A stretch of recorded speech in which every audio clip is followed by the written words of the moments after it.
le code, de fait, apparaît dans les nouveaux programmes, donc ça s'apprendra bien. De modifier les modes de collaboration aussi. C'est plutôt une approche liée à l'édition pédagogique telle qu'elle est. Bonjour Jean-Marc Monteil. Bonjour. Vous êtes ancien recteur. Vous avez été chargé en mars 2015, sur proposition de Najat Vallaud-Belkacem, par le Premier ministre Manuel Valls, d'une mission sur la politique numérique pour l'éducation nationale. Quel est l'objet de cette mission? Alors, cette mission est une mission qui a un double objectif, au moins. Premier objectif qui est, alors non pas par ordre de priorité, mais par ordre d'exposition. Le premier objectif, c'est évidemment d'essayer de faire en sorte que l'éducation nationale soit en mesure de répondre à l'entrée dans la société numérique des nouvelles générations. Et l'éducation nationale a probablement une vocation à le faire parce que l'ensemble des petits citoyens français passent dans le système éducatif et la société numérique dans laquelle on est en train d'entrer est une société qui s'inscrit dans une véritable révolution technologique, qui va avoir des conséquences. On va rentrer dans un univers peuplé de capteurs où chacun devra avoir une connaissance minimale de la conséquence de ses comportements, de ses actions, de ses comportements d'achat, de sa mobilité, de sa santé. Très bien. Et il est important que nous partagions une culture commune sur ce nouvel univers qui s'offre à nous, qu'on le regrette ou qu'on le souhaite. C'est une réalité, c'est un fait, donc il faut essayer de s'y adapter pour, dans le meilleur des cas, faire en sorte qu'on puisse s'en servir comme un instrument de promotion, de l'autonomie, du développement personnel, du développement collectif, etc. Et l'éducation nationale ne peut pas, évidemment, ne pas être interrogée par ça, puisqu'elle est le formateur public de ce pays et le plus grand formateur public de ce pays, et c'est une responsabilité considérable. Ça, c'est son premier objectif. Donc il faut mobiliser le terrain pour ça, et dans la mission qui m'est confiée, il y a cette mobilisation du terrain pour qu'on puisse répondre à ça. Alors le terrain, c'est l'ensemble du dispositif éducation nationale, de l'école élémentaire à, évidemment, l'enseignement supérieur et à la recherche. Et ensuite, il y a la deuxième dimension qui est attachée à le numérique dans l'école, c'est-à-dire le numérique dans la classe, pour aller vite, pour faire un peu caricatural. Et cette dimension-là est évidemment une dimension importante, parce qu'aujourd'hui, le numérique, si j'ose dire, s'est introduit partout. Et là aussi, c'est un fait, qu'on le regrette ou qu'on s'en réjouisse, c'est un fait. Et donc, comment peut-on utiliser le numérique pour remplir des objectifs qui sont partagés, très largement partagés, qui consistent à faire en sorte qu'on puisse développer et faire développer chez chacun l'ensemble de ses potentialités.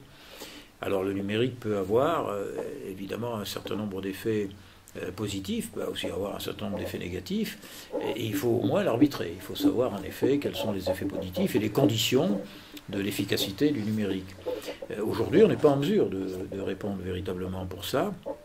Et donc, la réponse suppose que les expériences qui sont conduites soient formalisées pour être évaluées, pour être comparées, c'est la raison pour laquelle nous avons une intrusion de la recherche dans ce dispositif, pas seulement pour qualifier, pour comparer, pour valider, mais également pour essayer de poser un certain nombre de problèmes nouveaux qui sont liés au numérique. Un exemple simple, aujourd'hui on stocke de l'information ailleurs, il y a une externalisation des mémoires, quelles conséquences ça a dans les pratiques d'enseignement.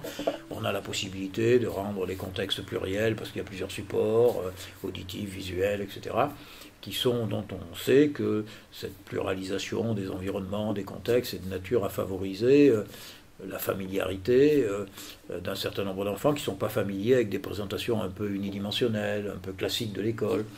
Donc toutes ces dimensions-là doivent être considérées. Il faut essayer de traiter ça de manière un peu scientifique et rigoureuse pour voir véritablement l'efficacité sur les apprentissages. Car notre objectif, c'est que la relation enseigner-apprendre, qui va être médiatisée sous une forme ou sous une autre, mais de manière assez générale et assez massive, par la présence du numérique.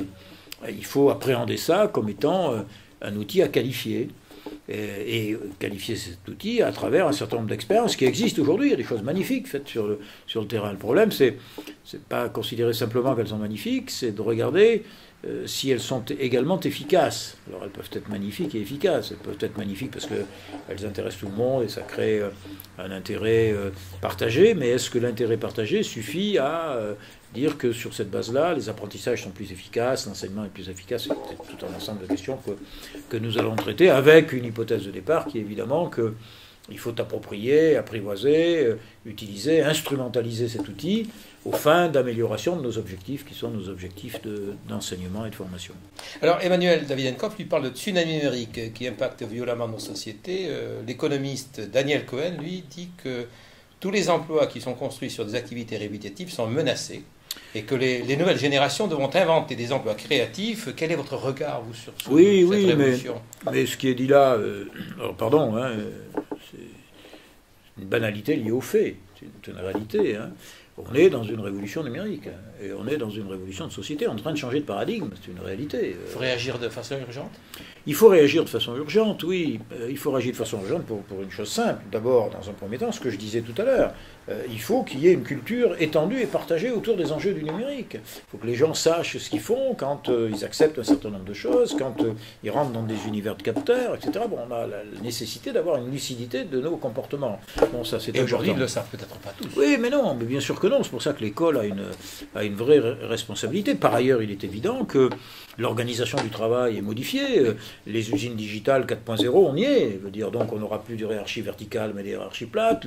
Le temps de travail va se calculer comment ? C'est quelque chose de plus compliqué, puisqu'on n'a plus la même unité de lieu, unité de temps n'existe plus dans le travail. On travaille tout le temps, on peut... Bon. Donc c'est une autre organisation du travail. Donc il y a la nécessité de réfléchir pour l'éducation nationale, évidemment, à comment on forme nos ingénieurs, comment on forme nos cadres, comment on forme nos techniciens, comment on forme nos opérateurs dans cet univers qui est en train de changer. Pour prendre l'exemple de l'entreprise. Mais pour prendre l'exemple de l'hôpital digital demain, c'est quand même la responsabilité du citoyen par rapport à sa propre santé préventive, parce qu'il saura un certain nombre de choses sur son devenir éventuel sur le plan de sa santé, comment on va gérer sa santé.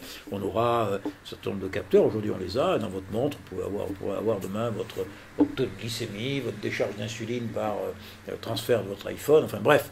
Donc on est en train de changer, c'est une révolution dans le domaine de la santé, c'est une révolution dans le domaine des organisations, c'est une révolution aussi dans le domaine de l'éducation.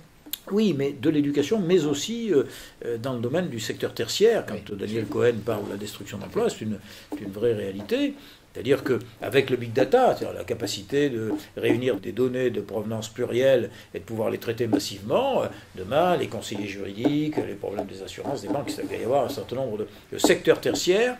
Les cols blancs aujourd'hui vont probablement être dans une situation qu'ont connue les cols bleus à l'époque de la robotisation, de l'automatisation dans l'industrie. Bon, simplement on le sait.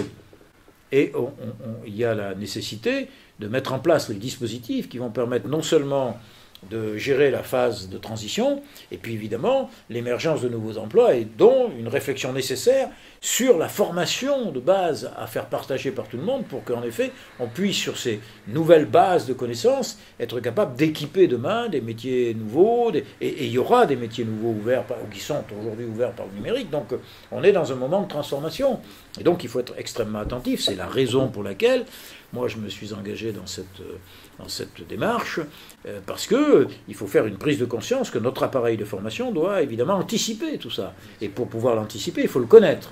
C'est une première phase. Et il faut connaître les enjeux de l'univers numérique et de la société numérique dans laquelle on est en train d'entrer. C'est une des raisons de cette mission aussi.